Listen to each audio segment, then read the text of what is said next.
상습 재해위험지구인 임실 관촌면 일대 정비를 위한 설계 사업이 진행될 예정입니다. 일부 주민들이 북계도로 철거를 반대하고 있어 대체 수로를 개설하는 안이 추진되고 있습니다.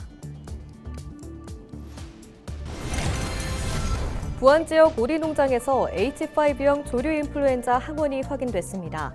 중수부는 농장에 있는 오리 2만 4천여 마리를 살처분했습니다. 전북 지역 상공인들이 대도시권 광역교통관리에 관한 특별법에 전북특별자치도를 포함할 것을 요청했습니다. 교통인프라가 부족해 기업활동 어려움과 인구 감소 원인으로 작용하고 있다고 주장했습니다. 전북특별자치도 교육청이 평준화고교 합격자 명단을 발표했습니다. 합격자는 소속 중학교와 도교육청 누리집, 전북 고입전형 포털을 통해 확인할 수 있습니다.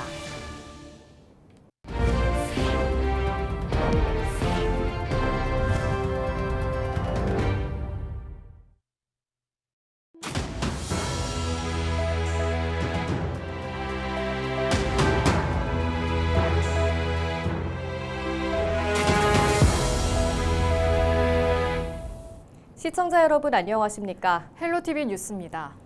임시지역 상습 재해위험지구인 관촌면 일대 정비를 위한 설계 사업이 올해 진행될 예정입니다. 해당 지역 일부 주민들이 정비 구간 내 하천 복개도로 철거를 반대하고 있어 대체 수로를 개설하는 안이 추진되고 있습니다. 김남호 기자가 보도합니다. 임실군 관촌시장 일대 침수 모습입니다. 이곳은 해마다 장마철이나 집중호우 때면 수시로 침수되는 곳입니다. 이 때문에 임실군은 국비 372억 원을 확보해 자연재해 위험 개선을 위한 정비 사업을 추진하고 있습니다. 군은 상습 침수의 원인으로 꼽히는 도장천 복개도로를 철거해 배수 여건을 개선할 방침이지만 복개도로 인근 일부 상가 주민들이 반대하고 있습니다. 복개천 주변에 상가 상인들이 있습니다. 상가 상인들은 이 복개가 지금 현 상태에서 복개를 개복을 하게 되면 도로의 폭이 좁아지고 주차 문제랄지 이런 것이 해결이 안 되는 그런 이유에서 여기는 이제 생존권이죠. 생존권을 보장을 해달라는 뜻에서 복개는 공사를 안 했으면 좋겠다. 이런 얘기들이 많이 나오고 있습니다. 복개도로 철거 여부를 놓고 주민들의 의견이 엇갈리면서 임실군의회는 현장 점검을 통해 주민 의견 수렴 후 설계안을 마련하도록 유도하기로 했습니다. 복개 중인 이 도로를 뜯어서 활용을 할지 아니면 4차선 뒤로 넘겨서 하천을 새롭게 만들지 그것은 주민들과 공청회를 통해서 하도록 되어 있습니다. 저희 의회에서는 주민들과 의견을 소통하고 주민들의 공청회를 통해서 우리 의회에서 신속하게 빨리 할 수 있도록 하겠습니다.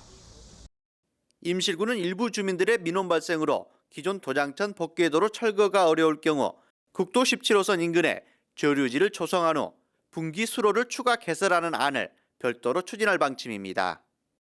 복개된 도장천을 오픈을 하게 되면 편입 부지가 너무 많이 들어가고 불편 사항이 너무 많다. 대안책을 좀 내달라고 해서 대안책으로 그래서 국도 17호선 사면 쪽으로 분기수로를 지금 계획을 잡아봤습니다. 그럼으로 인해서 그 관촌 도심지는 침수를 예방할 수 있고 그로 통해서 주민들이 생활하는 데는 불편은 없을 거로 판단됩니다.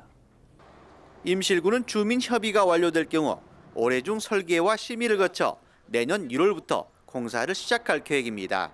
헬로티비 뉴스 김나호입니다.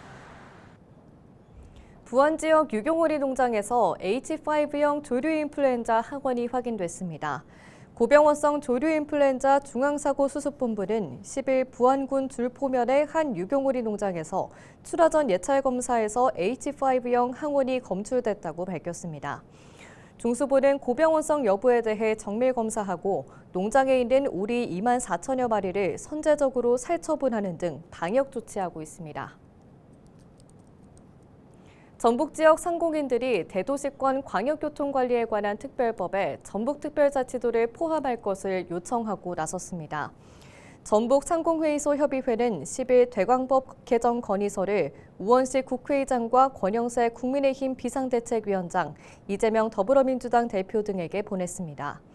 단체는 건의서에서 전북은 교통인프라가 갖춰지지 않아 기업활동 어려움과 인구 감소 원인으로 작용하고 있다고 주장했습니다.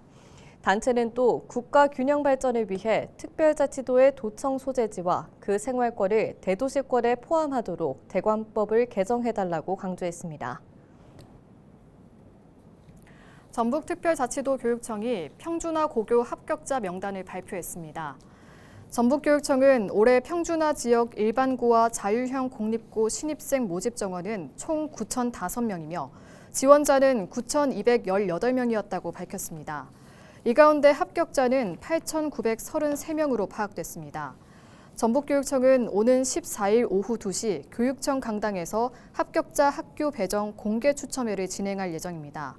학교 배정 결과 발표는 17일 오후 2시이며 합격자와 학교 배정 결과는 소속 중학교와 도교육청 누리집, 전북 고입 전형 포털을 통해 확인할 수 있습니다.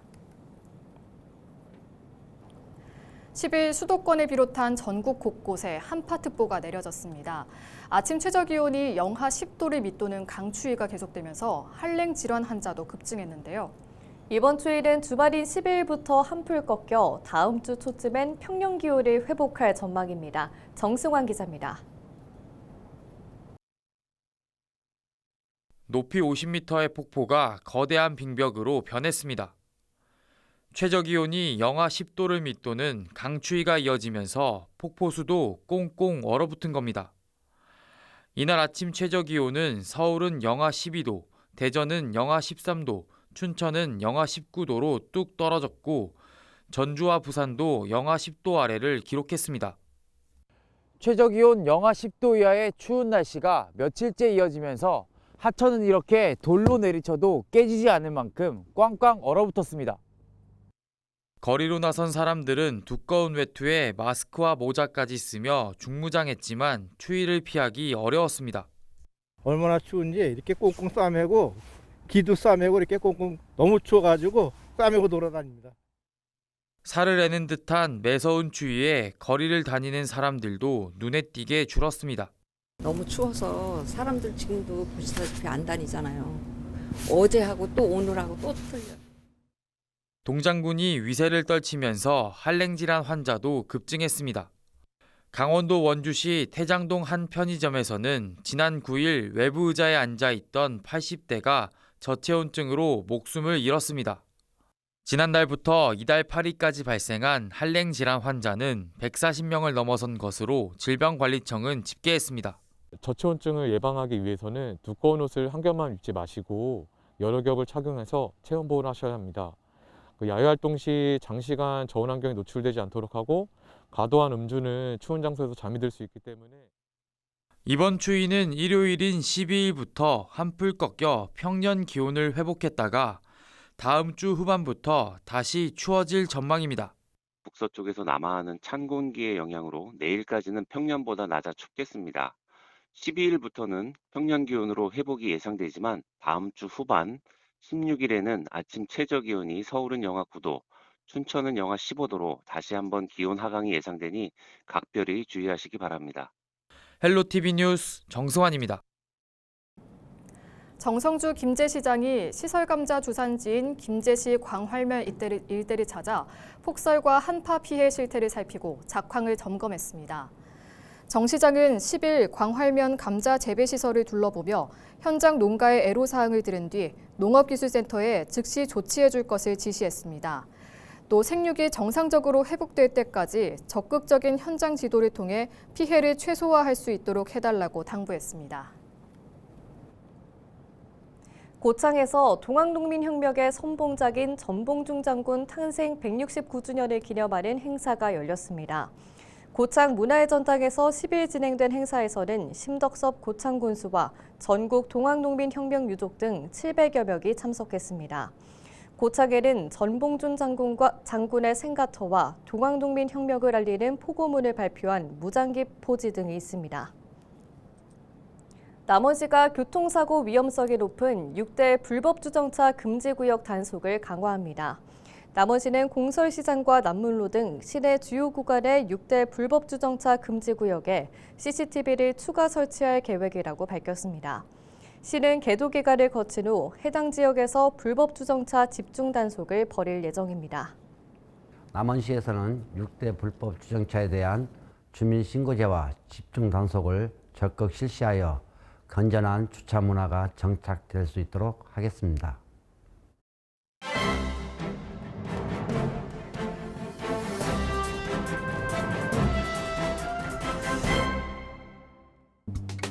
전북일보 기사입니다. 정부가 내수 진작과 관광 활성화를 도모하고자 설 연휴 전날인 27일을 임시공휴일로 지정한 데 대해 전북 지역 내 시선이 엇갈리고 있다고 합니다. 6일간의 설 명절과 맞물려 최장 9일의 황금 연휴를 맞이하게 된 공무원과 직장인들은 반기는 반면 지역 경제계는 비관적으로 내다보고 있다는데요. 단핵 정국으로 어려움을 겪는 소상공인들에게 연휴 특수가 다소 도움이 될 것이란 기대가 있지만 실제 내수 부양 효과는 미미할 것이란 전망이 지배적이라고 합니다. 관광 부문에서도 명암이 교차한다는데요. 장기 연휴에 따른 여행 수요 증가는 고무적이나 국내 소비보다는 해외여행으로 수요가 집중될 우려가 나온다고 합니다. 특히 지역 내 자금 순환보다 유출 가능성이 클 것이라는 점에서 지역사회는 이번 임시공휴일을 마냥 당기지 않는 분위기라고 합니다. 도내 산업계도 역시 연속 공정이 필수적인 제조업체들은 생산 차질을, 식품업체나 24시간 운영사업장은 생산량 감소로 인한 경영난을 예상하고 있다고 신문은 전했습니다. 지금까지 신문 브리핑이었습니다.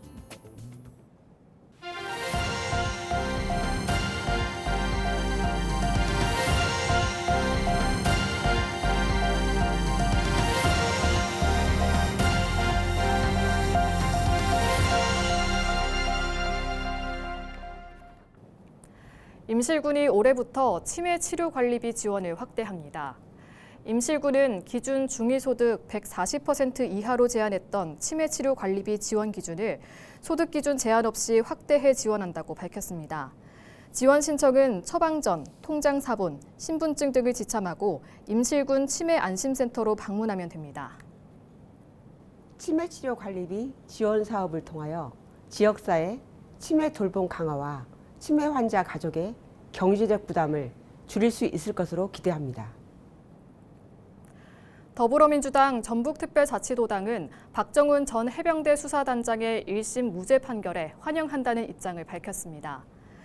민주당 전북도당은 9일 성명서를 내고 박 대령은 청년 해병의 죽음에 드리워진 진상규명에 최선을 다했다면서 윤석열과 이종섭 국방부 장관 등은 이해할 수 없는 사유로 수사를 방해하고 급기야 박 전 대령을 항명과 명예훼손으로 기소했다고 주장했습니다. 이어 윤석열 일당의 은폐와 조작은 국민적 분노를 초래했고 특히 최 해병의 고향인 전북에서는 자식을 떠나보낸 애달픈 심정으로 사건의 진실을 밝히라고 요구해왔다고 밝혔습니다. 그러면서 박 대령은 권력에 맞서 일시적으로 법정에 섰지만 정작 법원에서 단죄할 대상은 권력을 사유화해 남용한 윤석열이라고 비판했습니다. 김제시의 이웃돕기 성금 전달이 잇따랐습니다. 김제 폐차장은 10일 정읍시에 성금 500만 원을 전달했습니다. 또 같은 날 김제시 농업인단체 연합회도 시청을 찾아 성금 300만 원을 맡겼습니다. 기탁된 성금은 김제 지역 취약계층 등에 쓰일 예정입니다. 정읍시민장학재단이 올해 대학 신입생을 대상으로 장학금을 지급합니다. 지급 대상은 정읍시에 1년 이상 주소를 둔 대학생과 부모로 1인당 100만 원을 지급합니다. 집중 신청 기간은 오는 13일부터 다음 달 28일까지로 주소지 읍면동 주민센터로 신청하면 됩니다. 이후엔 정읍시민장학재단에서 방문 신청할 수 있습니다. 농촌진흥청은 농업연구개발사업 신규 과제 공모를 실시한다고 밝혔습니다. 공모 분야는 밀자급률 도약 생산과 소비연계 핵심 기술 개발 등 12개 사업 131개 과제입니다. 공모 기간은 이날부터 다음 달 3일까지며 총 연구비는 590억 원 규모입니다.